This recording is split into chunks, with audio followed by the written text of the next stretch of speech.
Hello students, welcome back to our channel general studies with Anoop K Verma. हम लोग कर रहे थे हिमाचल प्रदेश का पेपर जो था आपका एचपी हिमाचल प्रदेश का एचपी एसएससी की तरफ से आयोजित एक पेपर था जिसका नाम था लाइनमैन का। लाइनमैन पोस्ट के लिए जो पोस्ट कोड था आपका 971 पोस्ट कोड का हम पेपर सॉल्व कर रहे थे, जिसके अंदर हमने अभी तक 96 नंबर तक क्वेश्चन कर लिए थे। तो मैंने आपको पिछले वीडियो में ये कहा था कि भाई जीएस जो आपकी रीजनिंग के पार्ट क्वेश्चंस हैं उनको मैं छोड़ दूंगा, बट यहाँ पर मैंने सॉल्व कर ही लिया है। तो हम पूरे टोटल 100 क्वेश्चंस, पूरे 200 के 200 क्वेश्चंस का आंसर यहाँ पर डिस्कस कर लेते हैं। ठीक है, तो हम कुछ भी क्वेश्चंस छोड़ नहीं रहे हैं। अभी तक हमने पिछले वीडियो के अंदर 96 नंबर क्वेश्चन कर लिया था।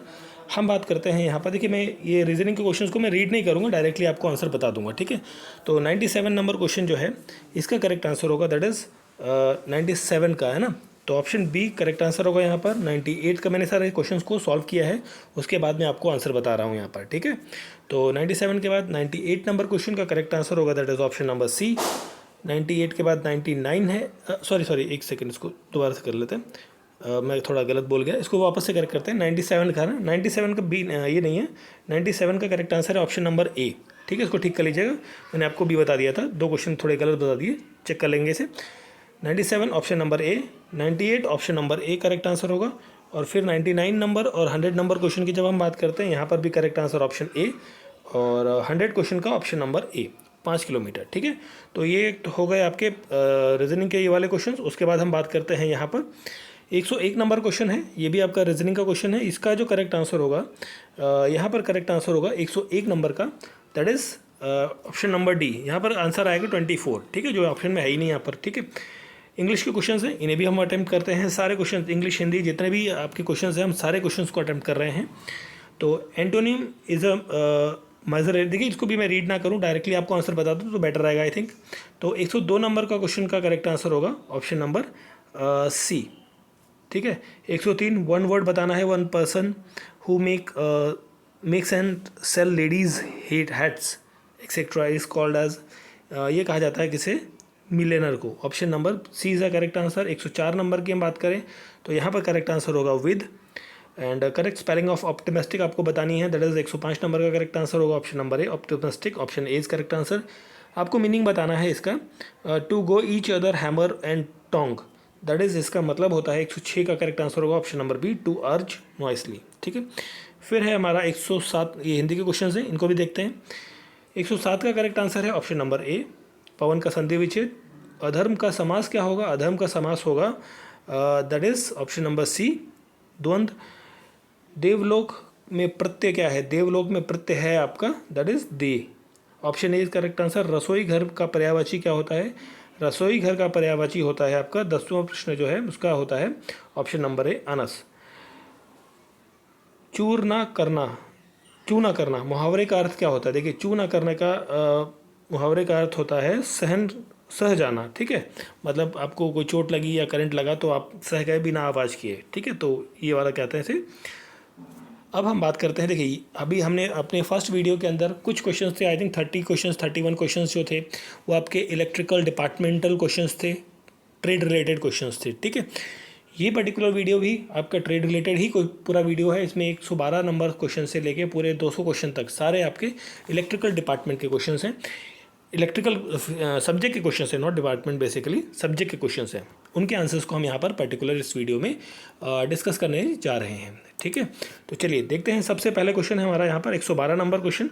तो which insulating material is used as a hot pouring compound for making joints in underground cable. तो यहाँ पर बिटुमिनस मटेरियल इस्तेमाल होता है, ऑप्शन सी करेक्ट है।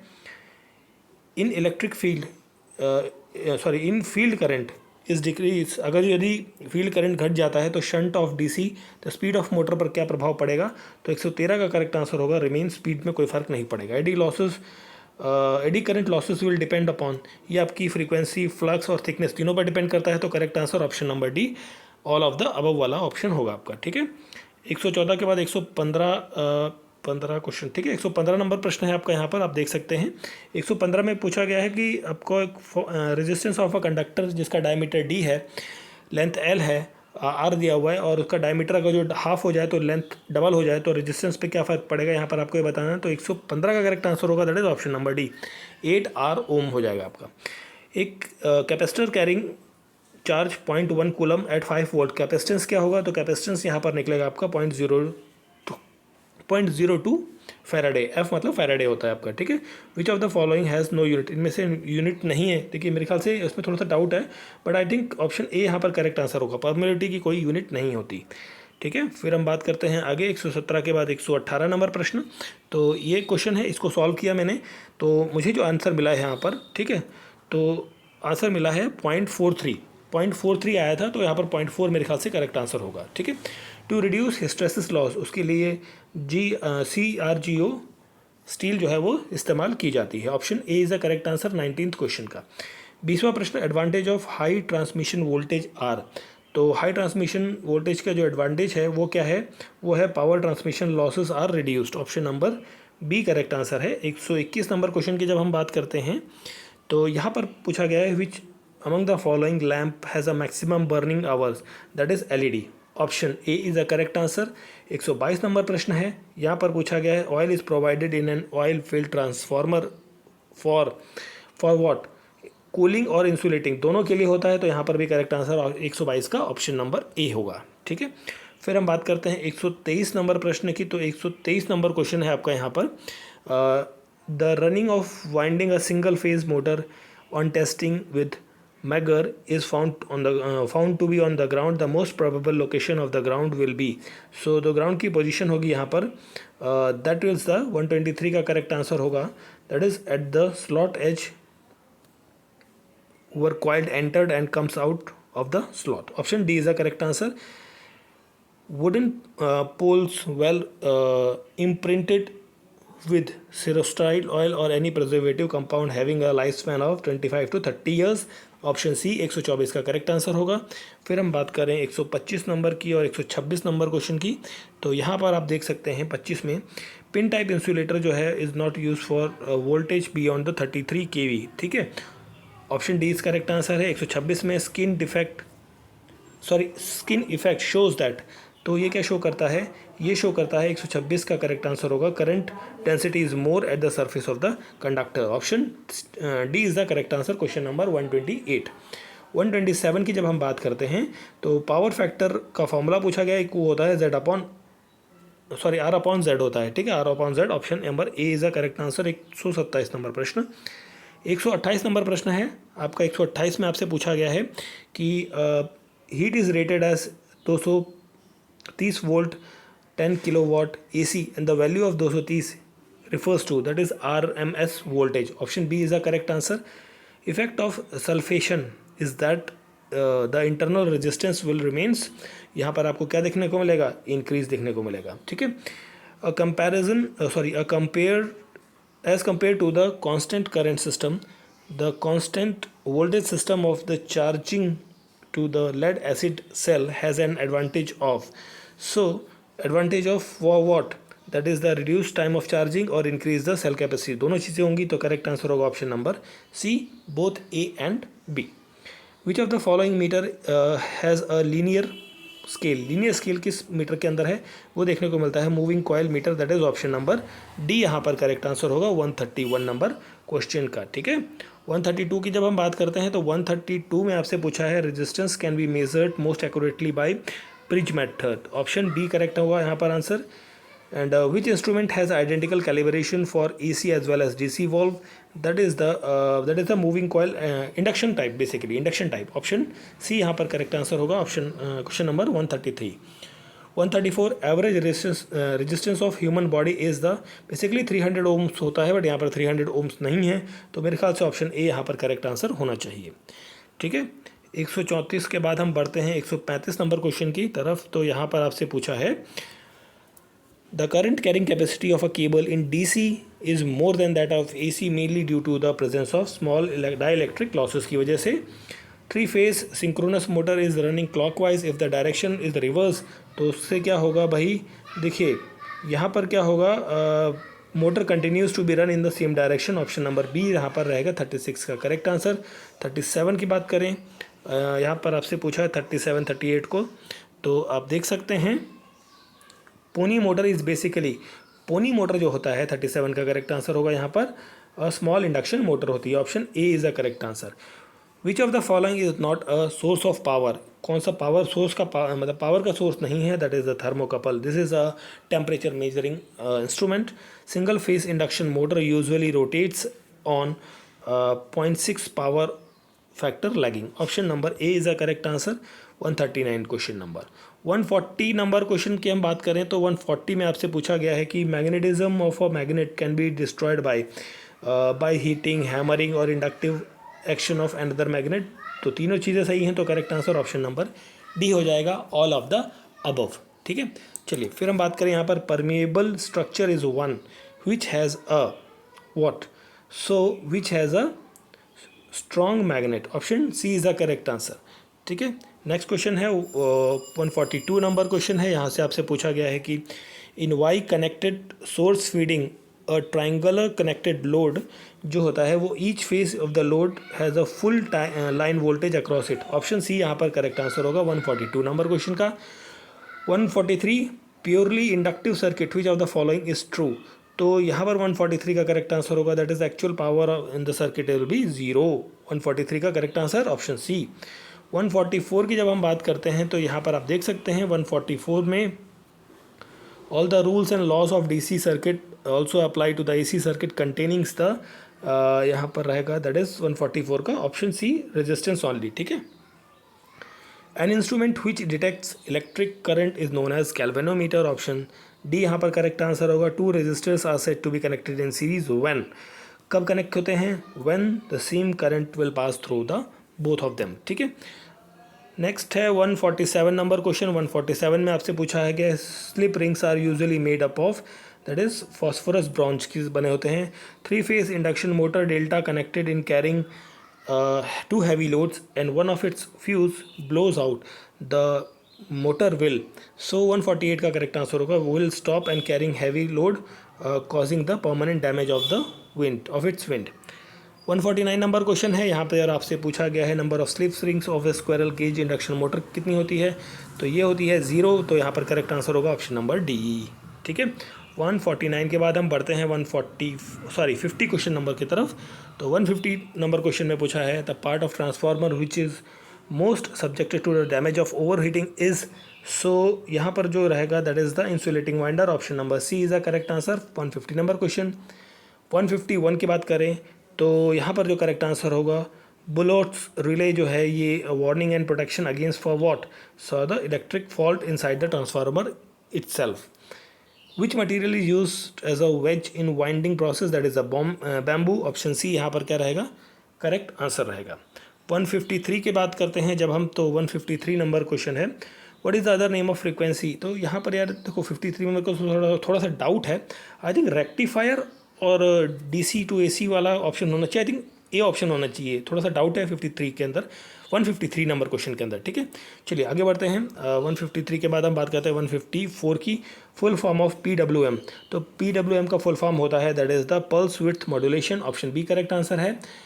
55 की बात करते हैं तो ohms law is not applicable for the semiconductor. Option A is correct answer. 56 की बात करें 156 the where square wave inverter is used, ये आपका जनरल लाइटनिंग के अंदर यूज़ किया जाता है। ऑप्शन डी यहाँ पर करेक्ट आंसर होगा। ठीक है, चलिए फिर हम बात करें अगर जो यहाँ पर, तो 157 नंबर क्वेश्चन है। तो यहाँ पर आपसे पूछा है कि what is the effect of AC induction motor if the rotor bar is an open circuit. So 157 का करेक्ट आंसर होगा option number D, over heating of motor. Which relay holds total contacts in portion after power cut off. तो यहाँ पर 158 का correct answer होगा that is the lashing या latching relay. How is the rupturing capacity of a circuit breaker is rated, that is the KVA। That is 151 का correct answer होगा, नहीं sorry 159 का KVA नहीं, सॉरी इसे होगा MVA। ऑप्शन नंबर ए। 159 का correct answer होगा ऑप्शन नंबर सी। ठीक है, MVA। इसको थोड़ा सा और ऊपर कर लेते हैं। यहाँ पे 159 हो गया था। 160 की जब हम बात करते हैं तो आप देख सकते हैं एक थोड़ा सा क्वेश्चन टाइप का है, मतलब इसमें पूछा कि यहाँ पे करेक्ट आंसर होगा ऑप्शन नंबर सी। ठीक है, how alternators are used, so alternators जो है ये यूज़ किए जाते हैं in the terms of KV, option number A है। Calculate the speed in RPS of the 2 poles and 50 hertz alternator, तो यहाँ पर जो करेक्ट आंसर होगा दैट इज द 50 आरपीएस जो आएगा करेक्ट आंसर आएगा। 1 माइक्रोवोल्ट जो होता है वो 1 × 10⁻⁻6 वोल्ट के बराबर होता है, option number D correct answer होगा। स्पीड ऑफ हाइड्रोलिक एलिवेटर जो है वो होती है 1 to 2 होता है बेसिकली, ठीक है। तो 64 का करेक्ट आंसर देखिए आई थिंक 1 मीटर पर सेकंड होना चाहिए, ठीक है, ऑप्शन नंबर ए यहाँ पर करेक्ट होना चाहिए, ठीक है। नेक्स्ट है हमारा 64 के बाद 65 number question 165, which is use as an electric device in the electric traction system, तो यहाँ पर जो है बैटरी रनिंग सिस्टम यूज़ की जाती है, ऑप्शन सी यहाँ पर करेक्ट आंसर होगा। 165 के बाद हम बात करते हैं 166 की, तो यहाँ पर आपका है efficiency of a steam engine जो है कि 40% के आसपास होती है, तो यहाँ पर 30 to 35 क्या नहीं 30 to 35 आई थिंक 34% होती है आई थिंक, है ना, तो यहाँ पर ऑप्शन बी यहाँ पर करेक्ट आंसर होगा, ठीक है। 166 के बात करें तो यहाँ पर डीसी ट्रैक इलेक्ट्रिफिकेशन सिस्टम जो है ऑपरेटिंग वोल्टेज जो होती है वो होती है 600 वोल्ट की, ऑप्शन बी करेक्ट होगा। Train is a type of urban services and सब अर्बन सर्विसेज होती हैं, ऑप्शन मतलब दोनों हैं, तो करेक्ट आंसर देखिए करेक्ट आंसर बी और सी नहीं है, करेक्ट आंसर होगा आपका ऑप्शन नंबर डी, ठीक है। Elements of speed time curve that is the, इसके अंदर होता है कॉस्टिंग होती है, स्पीड होती है और इनिशिएशन एक्सेलरेशन भी होता है, तो यहाँ पर भी करेक्ट आंसर होगा option number D, all of the above. फिर हम बात करते हैं 170 नंबर प्रश्न की, तो 170 नंबर प्रश्न में पूछा है जो करेक्ट आंसर होगा यहाँ पर distance travel by the train. The main line services जो हैं ये क्या होती हैं, acceleration and braking period are short होता है, free running and coaster periods long होते हैं, तो करेक्ट आंसर हो जाता है option number D, both B and C, ठीक है। 171 हो चुका है, 172 की तरफ बढ़ते हैं, तो 172 में पूछा गया है आपसे the main line service distance between the 2 stops are, so यहाँ पर जो 172 का करेक्ट आंसर होगा that is the more than 10 kilometre. Which braking involves saving energy that is the regenerative, ठीक है, जो आज की इलेक्ट्रिकल व्हीकल्स आते हैं उनमें ये रीजनरेटिव जो टेक्निक है वो इस्तेमाल की जाती है। मैकेनिकल ब्रेकिंग जो है वो न्यूमेटिक ब्रेक्स होते हैं, option number A is a correct answer. Which type of braking method is use in electrical braking that is regenerative, मतलब जैसे ही ब्रेक लगाते हैं आप थोड़ा सा जो आपका व्हीकल है वो क्या हो जाता है, चार्ज हो जाता है, ठीक है। तो which motor is more suitable for traction services, 176 का करेक्ट आंसर होगा that is DC motor series, ठीक है। Series motor is a more suitable for which of the following, तो 677 का करेक्ट आंसर होगा दैट इज़ सब अर्बन, ये सब के लिए होता है, तो correct answer option number D रहेगा यहाँ पर, ठीक है। Train schedule speed can be increase by which of the following, तो it can be increased by all the options, तो करेक्ट आंसर यहाँ पर ऑप्शन नंबर डी रहेगा यहाँ पर भी 178 नंबर क्वेश्चन का। फिर हम बात करें अगर जो 179 क्वेश्चन की, तो यहाँ पर आपसे पूछा गया है कि which is not the frequency of single phase frequency system का होता है that is the 6, option number C यहाँ पर क्या रहेगा, करेक्ट आंसर रहेगा 16 2/3। Which of the following element is not use in the automatic control system, तो यहाँ पर जो है आई थिंक 1680 है ना, तो ऑक्सीलेटर जो है इस्तेमाल नहीं होता, ऑप्शन सी करेक्ट आंसर होगा। 181 विच of the following is an open loop control system that is the field, यहाँ पर जो करेक्ट आंसर होगा 81 का that is field control DC motor, option number D है करेक्ट आंसर। 182 की बात करें एलवीडीटी, 182 एलवीडीटी का जो है ये एक इंडक्टिव ट्रांसड्यूसर है, option number A is the correct answer 182। 183 की बात करते हैं तो 183 में आपसे पूछा है which of the following is an analog transducer, analog transduction कौन सा है दैट इज़ द 183 का करेक्ट आंसर होगा that is strain gauge, option B is the correct answer. Which of the following can be measured using piezoelectric transducer, तो ये है 184 का correct answer sound, option D is correct answer. Which is use to prevent the oscillation in moving system, so here 185 का correct answer होगा damping system, ठीक है, option number C is the correct answer. फिर हम बात करते हैं 186 number question की, what is the span of an ammeter range -30 to +30 ampere, so that is the 60, option A is the correct answer. Which of the following method of measurement does a bridge circuit use, so ये use करता है comparative, option number B is the correct answer. Which of the following is the main objective of process control, तो process control के लिए जो main objective है 188 का correct answer होगा option number C, physical parameters को कंट्रोल करता है वो, ठीक है। Vibrating reeds are use in which of the following instrument. Vibrating reeds आपकी यूज़ होती हैं फ्रीक्वेंसी फैक्टर मीटर के अंदर। ऑप्शन बी यहाँ पर करेक्ट आंसर होगा। 190 नंबर क्वेश्चन की हम बात करें तो 190 नंबर क्वेश्चन में आपसे पूछा है pointer of a indicative instrument should be, so should be that is very heavy. 190 sorry not heavy, that is very heavy नहीं होता ये, सॉरी वेरी हैवी नहीं होगा, ये होगा आपका very light. Option number A correct होगा, option number A 190 number question का। ठीक है, 191 की बात करें most commonly use input signal in control system is, so 191 का करेक्ट आंसर होगा step controller easily is a, ये होता है आपका 192 का करेक्ट आंसर होगा दैट इज़ कंपरेटर। ठीक है, एंड 193 नंबर क्वेश्चन है, यहाँ पर आपसे पूछा है कि bimetallic thermostat is a which type of controller, that is two term controller. Option number D यहाँ पर करेक्ट आंसर होगा 193 का। फिर हम बात करते हैं 194 की। ट्रांसफार्मर जो है core is laminated in order to, so 194 का ऑप्शन नंबर ए है correct answer. Minimize eddy current loss in the left hand rule four finger always shows the magnetic current. Power factor of AC circuit is equals to, 196 का correct answer हो जाएगा option number A cosine of phase angle. ठीक है, LED stands for light emitting diode होता है, ये आपका light emitting diode that is option number B correct answer है। Feedback in an amplifier always helps in, so 198 का correct answer होगा controlling its output. Option number C correct answer होगा। 199 की जब हम बात करते हैं an ideal amplifier has a noise factor of unity, option C correct answer होगा, option number C. Decibel is a measure of what, decibel is a measure of power level. ठीक है, तो ये थे हमारे इस पेपर के, मतलब जो हम पेपर कर रहे थे कौन सा था आपका, लाइन मैन का पेपर था। ठीक है, जिसके लिए subject I mean paper code था दैट इज़ 971। ठीक है, 971 के 1 to 200 क्वेश्चंस के आंसर्स मैंने आपके साथ डिस्कस किए हैं। कोशिश करिए कि सारे आंसर्स आपको गलत सही दूँ। ठीक है, इफ़ इन केस कोई आंसर आपको लगता है कि डाउट है या गलत है तो please write in the comment box, मैं उसको दोबारा से चेक कर लूँगा और बेस्ट पॉसिबल दूंगा कि अगर जो कोई गलत हो गया है तो मैं उसको करेक्ट करके आपको बता दूँ। ठीक है, so thank you for watching. अच्छा लगा है वीडियो तो प्लीज़ लाइक शेयर और सब्सक्राइब ज़रूर करें। मिलते हैं किसी और पेपर के साथ। Thank you for watching.